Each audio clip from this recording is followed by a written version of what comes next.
маанилүү күндөрдүн бири. Бүгүн биздин Суфет деген ашканабыздын ачылышы болуп жатат.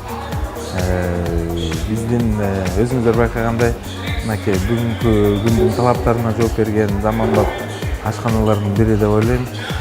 Өзүңөр байкагандай биздин ашкананын эң негизги девизи бул эң цивилизациялуу ашкана дегенди девиз катары алганбыз да. Анткени биз ойлойбуз, бүгүнкү күндө ушундай ашкана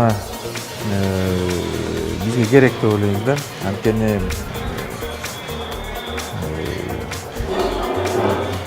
кандай десем, анткени өзүңөр байкагандай эле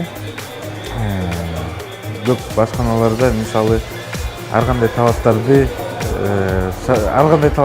аягына чейин жеткирилген эмес да.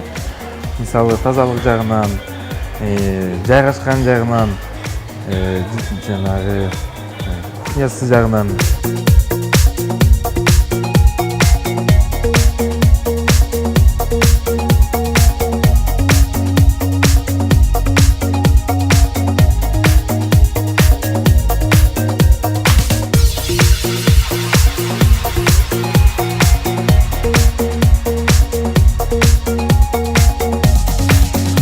Мисалы биздин ашканадан 50ден ашык тамактардын даамын тартып көрсөңөр болот.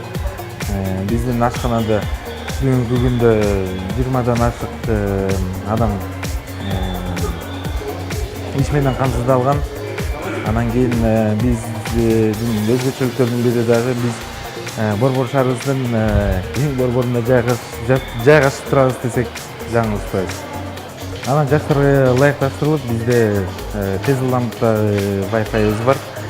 Эми ойлойм, баягы студент окуучуларга бул эң негизги керектүү бүгүнкү күндүн керек оокаттарынын бири деп ойлойм.